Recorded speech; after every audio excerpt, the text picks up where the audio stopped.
So Rochester University, the majority of the land that now constitutes Rochester University, was originally owned by a gentleman named Lou Maxon, who, to my understanding, was a prominent advertising executive in this area, and this was his estate. Apparently, Mr. Maxon was from the Pacific Northwest, in an area in the country where totem poles are very prominent and very prevalent. And as near as we're able to tell, he brought that totem pole from where he originally came from in the Pacific Northwest and put it on the island in Lake North Centra, and it sat there for a significant amount of the time that he lived on the estate and remained there for a while after this institution acquired the property.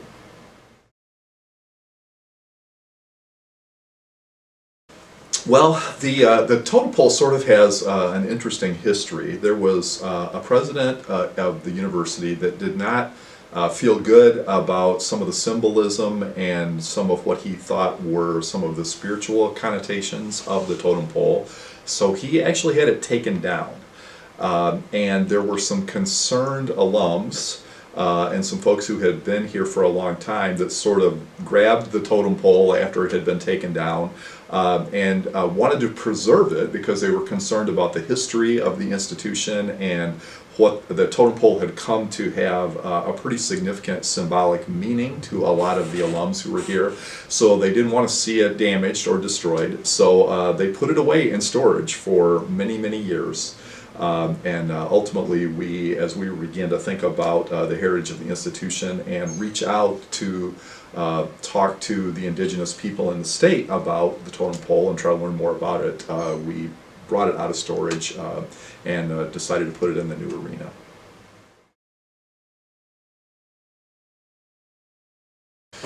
Yes, so as we were thinking about how we should handle the totem pole, one of the things that we thought would be really important was to reach out to the indigenous people in the state of Michigan.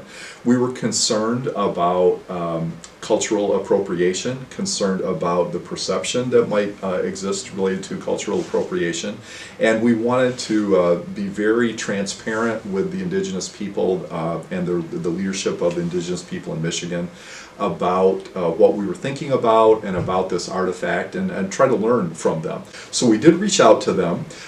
They were very responsive to us, and ultimately the Intertribal Council of the indigenous people in the state of Michigan, which represents 12 tribal groups in the state of Michigan, sent representatives to the campus, including someone that they describe as a grandmother. This is a very important and honorable figure in their tradition, someone who's responsible for really preserving the traditions and the history related to the indigenous people in this area, and she led a special ceremony dedicating the totem pole and establishing a special relationship between the indigenous people in the state of Michigan and Rochester University.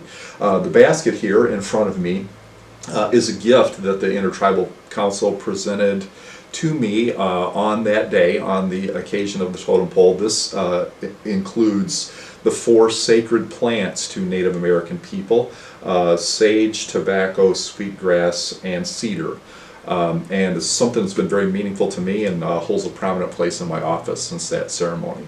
I'll tell you a little secret too. Now it won't be a secret, it'll be out there for all of us, but the ceremony was a smoke ceremony, and the sweetgrass that was used in the smoke ceremony is now placed in the case with the totem pole in the arena. So if you have a sharp eye and you walk by the totem pole, you can see the partially burnt sweetgrass that's remaining in the case from that great ceremony.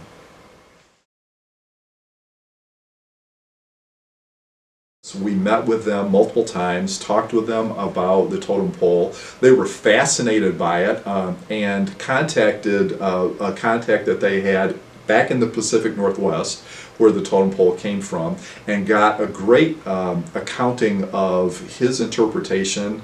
Apparently he's one of the top experts on totems in the United States. Got his interpretation of the history and the meaning of the totem pole.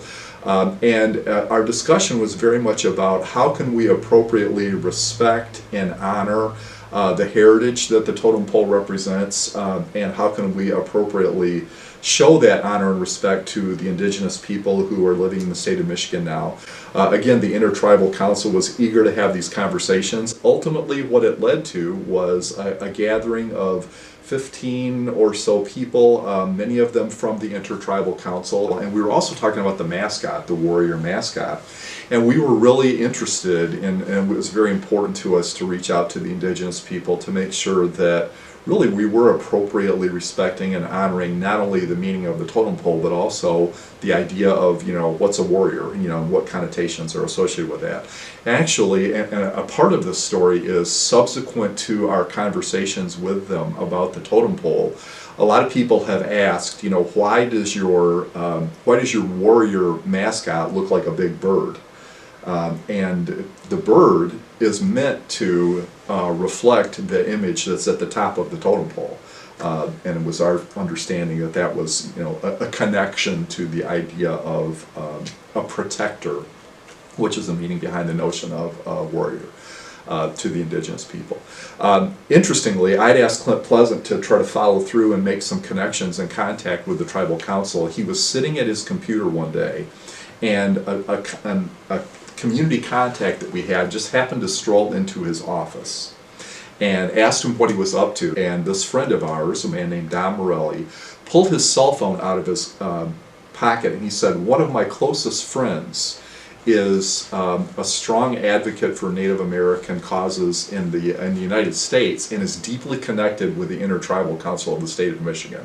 A man named Ray St. Clair, who's now come and spoken at chapel. He texted Ray St. Clair at that moment in time. One thing led to another. And the next thing you know, we're having a smoke ceremony in the lobby. And Ray has continued to be a great friend to us. And if you want to really find out some things about advocacy and really some important work being done on behalf of indigenous people, Google Ray St. Clair, Google Native American Ray St. Clair, and you'll see he's walked across the United States with leaders in the indigenous peoples movement in the United States to try to advocate for better resources, for education, for substance abuse treatment, for other kinds of social issues with Native American people. So Ray is a really great friend to us and a really prominent figure. The rest of the story related to the totem pole was that there was a lot, the totem pole was actually cut up. Because the thinking was, and this is something that we learned, there are people who have the conception that somehow a totem pole is idolatrous and that it is somehow related to, and that's not the case at all. It's more of a history lesson and about tradition and legacy, but the presumption that was sort of operating at the time that the totem pole was taken down was that this was an idolatrous symbol, so it was cut up. And Larry Stewart and Garth Pleasant actually fished the remains of the totem pole out of the dumpster after it had been cut up and preserved it. They took it over to Coach Shinsky's house, and it stayed in his garage for a significant amount of time. And then a group of alums from, I think, the 1960s spent a significant amount of money to have it restored to its original condition. So the restored version is the one that's in the trophy case now. The indigenous people, the intertribal council leaders that we talked to, got very emotional when they heard some of that story, because this for them is a clear reflection of their heritage, and they felt that, the idea that it would be destroyed they were just aghast at that, and so moved by the fact that now this was preserved. So it became a really meaningful moment and a really meaningful connection with them when we kind of heard that story. So.